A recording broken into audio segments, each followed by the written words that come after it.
everybody, and welcome to Spill the Booch. This is the show where we share wild, hilarious, and oh so relatable stories from the yoga and wellness world because sometimes yoga studios are more drama than dharma. I'm Mara, and I'm here with my team of industry pros and business coaches, Bridget, Carol, and Josh. And together we're diving into stories that make you laugh, cringe, and say, yep, that's so studio life. So grab your coffee, kombucha, or your favorite drink, and let's jump in.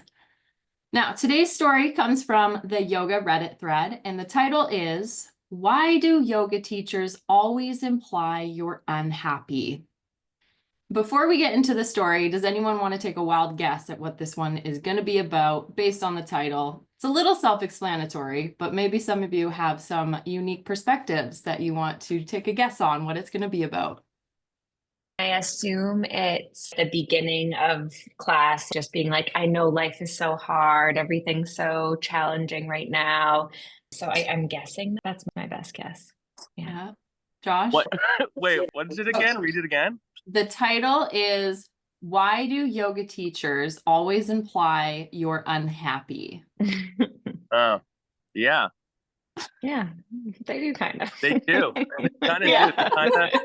Kind of Debbie Downers. Downers. That's really true.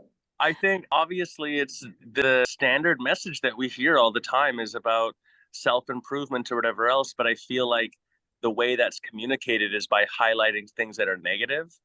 So I don't know. There's this spectrum of here's this pain point or this negative thing that I'm moving away from versus here's this positive thing that I'm moving towards. And you're somewhere on the spectrum of like, if your back really hurts, then you're focused on moving away from the pain. But if your back doesn't hurt anymore and you're working on just more mobility in your spine, just generally, then you're moving towards a goal. And at some point, talking about how your back used to hurt isn't serving anymore. Totally. Something like that. Carol, you got any initial thoughts? I agree. I mean, it's emotions. I feel like when we're doing something difficult, I've had teachers be like, you're probably thinking, when is this going to be over? And I'm like, I'm not. Like, I like to be pushed. Let's go. So it does resonate with me. And a lot of times it does come from assuming a negative starting place, I guess. So this is going to be an interesting one to hear. It is indeed. All right, Maria, as the resident yoga teacher here, you got any 2 cents on this? It's kind of funny because I feel like this is sort of reminding me of a conversation I was having with Josh while we were driving to this on-site, actually. And it's more about awareness, right? So it's just dialing in your awareness about your ailments or whatever, and then realizing that you have a choice, right? A choice that you can continue to do what you're already doing, or inversely make the choice to improve your condition or whatever it is that might have brought you into that yoga class in the first place. Totally. All right, well, let's dive into the moment we've all been waiting for. So again, the title is, Why Do Teachers Always Imply You're Unhappy? I've been to multiple yoga studios in multiple states, and each time the instructor makes a reference that implies you're here to deal with depression or some kind of problem in your life. I find it uncomfortable and feel that I go out of my way to prove that I don't need some kind of saving or whatever. Stop asking me to set my intentions. I'm just trying to kill time in a fun way. Is this just a low sample size thing, or have you noticed this too? Person just wants to show up and do some yoga. Dude, as you were this is such a brilliantly written question. First off, no, this is not a small sample size. This is like fucking the whole yoga world. Even inherently negative, but I was thinking as you're reading it, Mara, that this is basically religion 101, where you have to create a problem that is not solvable unless you do the religion. This is where yoga becomes a cult again. If I know that there's this original sin, hypothetically, energetically, that I cannot escape from unless I give myself over to God in the way that you have defined them, then I have to participate in your thing. And personal opinion here, no shade on positive impacts of religion, but that doesn't align for me. So I think that there's some implied, automatic thought through the nature of being a Western culture yoga teacher, where it's the same thing with like martyrdom. Like this is ingrained in us culturally And so we misappropriate that message in this yoga way where it's like, oh, you're here because this makes you feel more calm and relaxed and good. And those are the antithesis of stress and anxiety, which is a conversation everyone's saying. So it must be that you have anxiety that you're running away from. When maybe it's like they say, I just want to fucking feel good, dude. Like, I don't need to even think about that. I don't need to focus on that. And side note, totally valid reason to practice. If somebody, what do you want out of your practice? I don't know, feel good, time to myself, cool, win. And sometimes it comes later. You might not know what you're going to yoga for. And I know in our sales training, we always try and get to the deep-rooted question, what do you want to get out of your yoga practice? And to be completely honest, not everybody knows. If I'm thinking about it right now personally, if I walked into a studio that actually tried to sell me a membership and they asked me a question like that, I wouldn't really have a real answer. I know I need to stretch. I know I need to feel good. And I know yoga makes me feel good, but not everybody is going through something, but I don't know. I'm curious what everybody else is thinking. Bridget? I have so many thoughts about it. One is I really resonated with what Carol said about how she'll be in a pose and the teacher will be like, I know this is the worst thing that's ever happened to you. And you're just like, what are you talking about? It's chair pose. Everybody calm down. And I also think it is really heavy if this person is going into classes and they're talking like every single time they're talking about depression and anxiety. I'm not at all a spiritual bypasser. I'm all about talking about real stuff, but that is a lot to be projecting on to the group.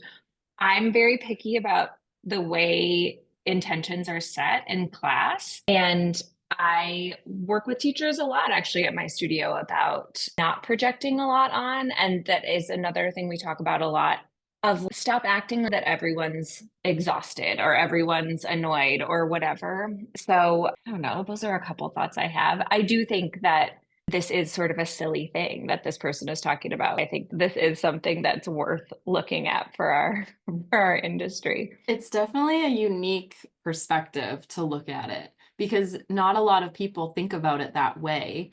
But what I'm curious for you guys, because you're all yoga teachers, I'm not, but like, when you're setting intentions for your classes, where is that coming from? Can I answer? Yeah, absolutely.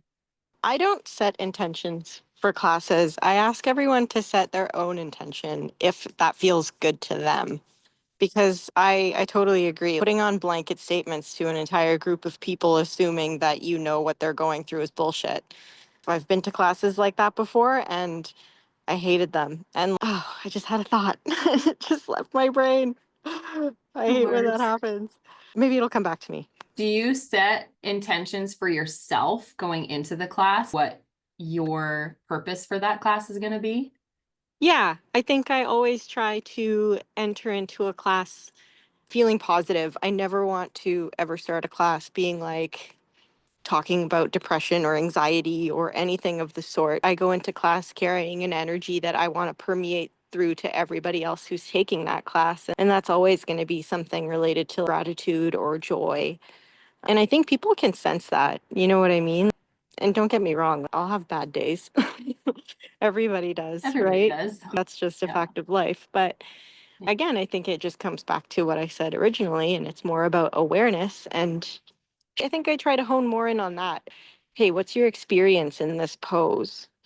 Right? Go get into your body, feel whatever you're feeling, and Yeah. just become aware of it.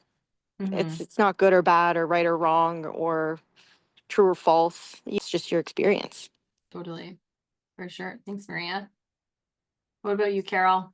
What's coming up for me is it's interesting coming from the Bikram or 26 and 2 original hot yoga lineage that's not usually the beginning of class. It's other styles that I found that's sort of brought in. And so I'm thinking through people that just want to come in and do something, and I don't need to set an intention. You don't really have to. I understand why the teacher is doing that because we're trying to create awareness, right? And maybe that just sort of brings you back to a point of focus or gratitude or whatever it is. But I think Bridget was saying the way it's presented is really important because you don't want to assume anything about the class. So I guess I'm thinking in the 26 and 2 lineage, you don't have that. You just do the thing and Yeah. it comes. You know what I mean? Am I making any sense here? Yeah, no, that makes total sense for Okay. sure. It's a unique perspective coming from that lineage because you're exactly right. Vinyasa world is very different from Bikram world. I always Have you- hate that just like, I don't think it's a Vinyasa versus Bikram thing. I think it's a Western culture. We have our own way that we teach in Western culture. And I'm not really sure how that's happened or why it's like that. But part of it certainly is this desire to have this high impact thing. Because if you, as a teacher, you've probably also practiced a lot of yoga and therefore have very likely been in a class where like someone's teaching and they have you in this intensified bubble and you're in your zone, in your flow state. And at that moment, the door opens a crack and someone says something and it gets through. And you're like, whoa. And it's like super high impact. So then because you've had that experience and you know how impactful that is personally, you then as a teacher inherently out of good nature wants to give that to someone else. And the hiccup with that, in my opinion, that's like you got to try things to get better as a teacher and hone your craft, but that's not something that you try to do because the other person is in the equation too. I can't make you hear something. So I think about for myself, highest impact classes where I've learned the most personally or had something like really get in there have without exception never been the class where the teacher is just very poetic. And they've always been the class where the teacher's just fucking teaching a banger class and you're just in it 100% without any thought about any, the outside world doesn't exist anymore. And then the thing comes. And so that's been my experience. So I think part of the nature of this statement or this question that this person's posting is if you start the class by being like, today, everyone know that we're going to get rid of anxiety. It's like you're distracting the mind. It's like, no, breathe, stretch, arms up, touch your toes, step back. It's just fucking get going. You know what I mean? Yeah. So I don't know, maybe there's some feedback for teachers out there, but I have That's one more great. thought too, Mara, if I Yeah, could. absolutely. I also think that teachers are not taught how to say what to speak about. We talked about this in another, I can't remember if it was a Spill the Booch or a weekly roundup, but we talked about the spiritual babble thing. That's like, or that's what I call it, which is just like the flowery language and the poetic stuff that's just like being Breathing through your toes and well, once again, I will defend that you can breathe into any part of your body. But so we just did this in my YTT just last weekend. We talked about effective intention setting, and I learned it from my teacher. And it is the only intention setting that I think works. And it's really specific and it's very narrow. And it's not, you don't just walk in and say, we're going to talk about surrender today. And then you mention it once and then you never talk about it again. I think a really good effective intention is very specific, it's very narrow, and you tell them exactly how you're going to practice it because ultimately yoga is a path to liberation. And we should be figuring out how to teach liberation and how to get free in our yoga classes. And I think a really well set intention can help do that. Like an intention, teaching people literally how to manage stress better when it comes up. This is what you're going to do. You're going to take a deep breath every single time and you're going to relax your neck.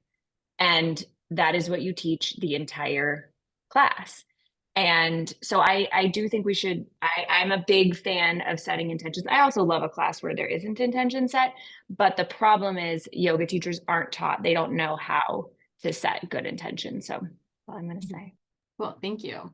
Josh? I was just I think what Bridget's saying is brilliant because that is the difference. So, and it's well-intentioned at the risk of sounding like we're throwing teachers under the bus here. It's coming from a good place, but it really is this maybe lack of knowledge or haven't honed your craft or lack of experience or who knows what, or ego a little bit, because there is a certain ego in the yoga teacher world where it's like you're supposed to talk like this in this floofy poetic way or whatever else. And says who? We just do it because we see other people do it. Anyways, it made me think about giving feedback to somebody as well. So let's suppose I was giving Maria feedback on her yoga class, telling Maria what she should do, or like just generically what would make it, you should speak louder, like that. Or like, I could, you were too quiet in there or something. Like, that's not actually useful information. The useful information is, how would you do the thing to get the result that I think would be helpful for you? And so you could take that same concept and apply it in your yoga teaching, that it's, if surrender is the theme of your class and you're going to teach a class about surrender, rather than talking about surrender before and then in between the postures as a theme, although you can add that as well, what are the specific cues and instructions that are integrated into the class itself that help you experience how to surrender? That's how you build a theme into the class. So it's like, if you're in the position of authority and you're giving instruction to somebody, no matter what that equation is, how do you give someone the practical steps to do the thing so they experience it themselves? Because let's also be honest, we don't learn by someone telling us something. We learn by experiencing it and through things being repetitious, period. And also novelty, but novelty only comes from experience. It's novel because you haven't done it before, then you do it and it has an effect and you're like, oh shit. And then it's seared in your brain, period. So it's actually like a borderline egotistical, misunderstood thing that I could like preach to you for 60 minutes between the yoga postures, and that would somehow teach you how to liberate yourself through surrender. Like, that's not how that works in the human brain. And in fact, most human brains out there, not all, but a lot, have what's called a counterintuitive. Like, if you tell me to do something, just the fact that you've told me to do it will be the reason I will not do it. I'll fight against it. So you start preaching at me and I hear less, not more.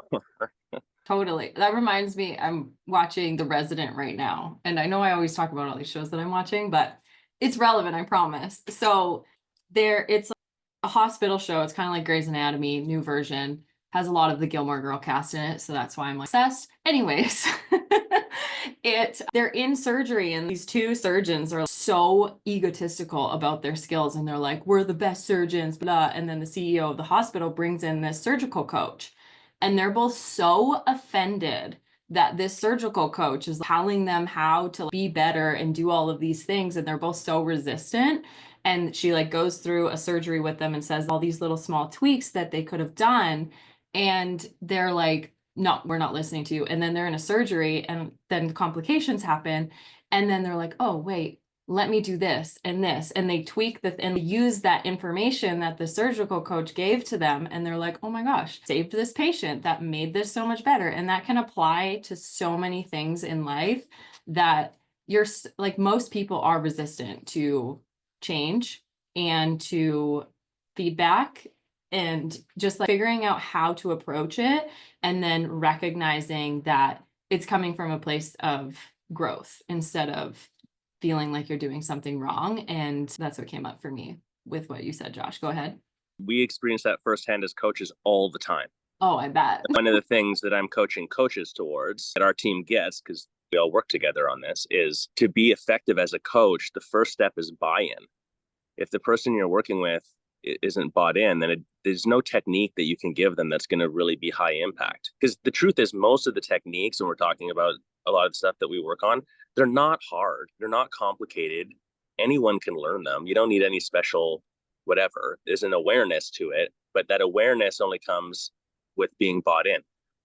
It's the Taoist proverb or whatever that gets used in whatever. I think it's in Buddhism too or whatever. But it's like, you can't take more tea in your cup if your cup's already full.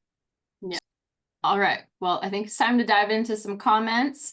We have our top comment here that got 421 upvotes. I think those messages are for people who really need it in that moment. It can be a powerful validation for someone who is feeling down and trying yoga for the first time. It could be the first time someone else is acknowledging the pain inside them. I think if you don't need the message, then just ignore it. Maybe use that moment to tell yourself how grateful that you're not in the same dark place that someone else attending the class may be. If it really bothers you, try and find an instructor who doesn't mention the things in their practice and attend their classes only. Josh? 20 thoughts.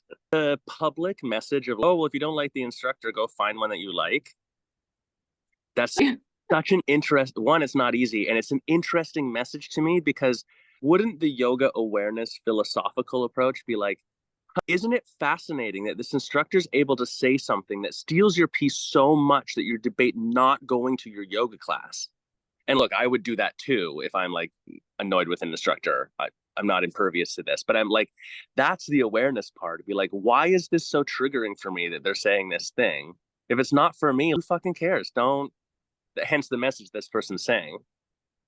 But then other different angle that was coming up in the beginning comment there was, and this goes back to the instructors more.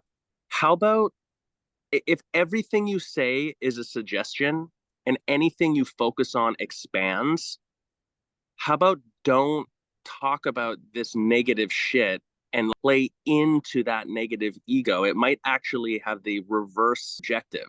I am absolutely one to agree with being honest and talking about things openly, and I'm really not one to lean into taboo of conversation at all. And at the same time, the more you hyper focus, there's a line somewhere where talking about something doesn't do what you think it's doing anymore. So with that detail, then there's the context of a yoga class. You're not my therapist and you're not trained in psychotherapy or talk therapy or fucking whatever. And I don't care if you're an instructor and then also a life coach. No, I'm coming to move it's a public hatha yoga asana practice, asana pranayama. So I'm not saying none of that comes into it, but like, how about just teach the class? Yeah.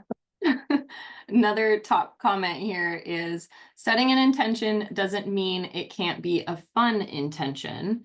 And someone else said off that, I love this perspective. Can I piggyback off this and add that setting an intention at the beginning of class doesn't automatically equate to you being depressed or needing saving, like the first commenter said. Your intention can be to kill time in a fun way. A lot of the time, my intention is to simply be present in my body instead of being in my mind during the class. And then somebody else commented, this one's probably my favorite. Sometimes my intention is not to fart. Oh my goodness. Then killing time is your way of a fun intention. The irony of, I don't need you to tell me to be happy. I am happy, damn it, is absolutely wild. Very true. Oh my goodness, there's a lot of comments here. I have a question for you guys though. If you had to come up with a yoga teacher bingo card for awkward or cliche class phrases, what would be on it? And I think we should make this in real life. I can't respond. I'll get us canceled. You think of a less R-rated one. I'll think of a less cancelable one. Anybody else? Carol? This might not be because of Bridget. I almost don't want to say this, but breathe through your armpit. That's what came up for me. Okay, It I was probably don't say that, but That's the one that you don't feel. so maybe that would work. We were just in a class, there's Priya so and many. I, and the instructor gave instruction around your anus at least 6 times. Was the intention to work on your digestion? And at first I was like, this is a comical way to bring awareness to a part of the move or whatever, but that it was at least 6 times total. And Maybe they really needed to This is fart not and funny needed to anymore. distract themselves from that. I don't know. So talk about awkward. I'm just like, I don't know. There's certain words that shouldn't be in a class. Anus falls in that category. Moist, nope, don't want that one. I don't know. Writing all these Wow, down for that the is summit so- bingo. I don't know. There's just so many. They're always talking. I don't know. It's just, Okay. I really believe that you need to be very judicious with your words as a yoga teacher. Just only say things that are like, we literally talk about this in YDT too. These are the things you're allowed to say. Anything else, just with it. Throw it away. Be quiet. Don't speak. There's just so much going on there. I was just going to go back to something that I do think, to this original poster's point, I do think that Americans, and I know lots of Canadians here, so I guess I can't really speak for you guys, but in America, we actually everybody is chronically depressed and anxious.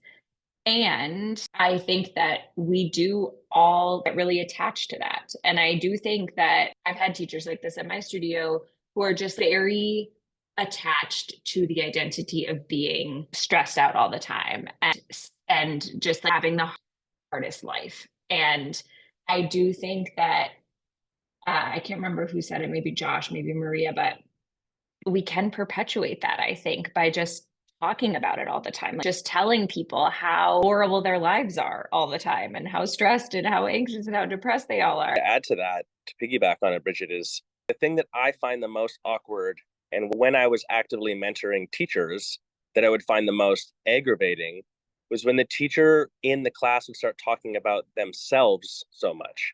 It's not, if you can tell a personal story about yourself, if it creates context and value for the class, there's a conclusion. But like, there are some teachers that I've had the experience where they just always, the whole class, every class, are talking about themselves, and it doesn't have a positive impact. It makes the class feel super awkward.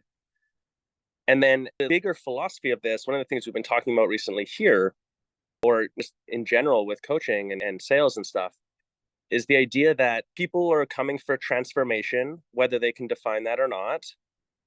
And they are the hero in the journey. They're the hero in the story. And one of the characteristics of a hero is that a hero is flawed. They have a problem. They need to grow in some way. And so those have to find their guide, their guru, their whatever, or their plan on how to do that. And that's like a mentor, basically. And the conditions of the mentor aren't that they're perfect, but they understand the path that the hero's on and can give them the strategy to move on that path. So the bottom line here is that ultimately someone wants to become this aspirational identity. And if your students in a yoga studio are the heroes in the journey, they're the ones that have a flaw.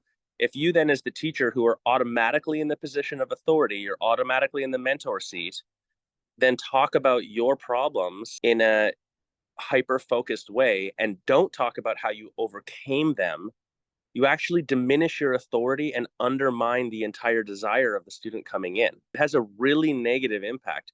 And I think, or my interpretation is that people think that that's doing something positive by normalizing conversation around something, but they miss the detail that like, normalizing it is only one piece of that puzzle. If you've suffered with depression and then you use that as a springboard of conversation and whatever, to then talk about how yoga and yoga philosophy and your own journey has then solved that for you, that narrative might be empowering. But it's like, if I came to Bridget's studio and was like, hey, I heard this is good for losing weight, I'd like to lose 10 pounds. This is a stupid example, but a simple one, right? Hey, Bridget, I want to lose 10 pounds. And you're like, yeah, me too. Why the fuck would I come back to that studio? That doesn't make any sense. I'm like, no, I want you to tell me, I know how to do that because I've already done it, basically. So anyways. Oh my goodness. I hear you. Thanks for sharing, Josh. Before we wrap up, does anybody have any other fun bingo card cliches or phrases they want to add? Because trust me, I will be making this and we are going to play it one day. Maria, do you have any cliches that you want to add to the bingo card? All I was going to say was that I hate when teachers talk about themselves, they just yammer on about themselves for the whole class. It's absolutely mental. And I know instructors who do this, and I intentionally do not go to their classes because of it. Because it's just like, it ruins my practice every time. It's fine if it's a little anecdote or they sprinkle it in. I love that. Great. I want to hear about your experience. But I can't think of anything super specific right now, though. I don't know. I'm probably overthinking it. Well, if you think of anything later, just let me know. Yes. Slack, because I am making This one's kind of little, but there's a lot of windmilling yourself everywhere. And I'm always like, can you be more specific? What do you mean by you want me to windmill myself? What you're windmilling up, you're windmilling down, you're windmilling over. I'm just like, what? Yeah. What if I don't know how to Yeah. windmill myself? There are so many terms like that in a yoga practice that one, you can hear them wrong, and two, everybody interprets it different. I remember specifically, and I'm pretty sure I've talked about this before, when I first started practicing yoga, I did Bikram yoga, and there's one line in the dialogue that says, twist your body like ropes. And for the longest time, I thought it said roast. And I was like, could never figure it out. And I'm like, how the fuck do I wrap my bar, twist my body like a roast? I could not. I was like, this makes no fucking sense. It was, and anyways, I figured it out eventually, and I felt very stupid. But I was like, I oh, that thought of one. way more sense. Flower petals. I heard something Ooh. about flower petals. It's like bloom like a flower petal. I was like, what the fuck does I'm that? not a flower. I don't know what that What looks does like. that mean? Bloom is big. Blooming. Everybody's blooming everywhere. We poo-poo on this sort of stuff. It's Bikram yoga is the easiest one to. Mama, give me money. Japanese ham sandwich. Yeah, like what a the fuck is a Japanese ham I'll sandwich? fucking pick one. They're all. And why do I need to look like a sandwich? What's a Japanese ham sandwich? If you see a Japanese ham sandwich out of a machine, you're like, oh, that makes sense. But no real context. Oh man. All right, friends. Well, I think that's a wrap on this episode of Spill the Booch. Thanks for hanging out with us and sharing some laughs because let's face it, yoga might be zen, but life isn't always. Don't forget to subscribe to Studio Cult TV, leave us a review, share your own wild stories with us. You might just hear them on the show. Until next time, cheers. Spill the booch, it's a scoop, let me pour it in the cup. Now I'ma stay with the drummer, now we bout to turn it up. Stretching true like a Hemi hot tea in the room. Sip the kombucha fizz while we watch it go boom, yeah. Ready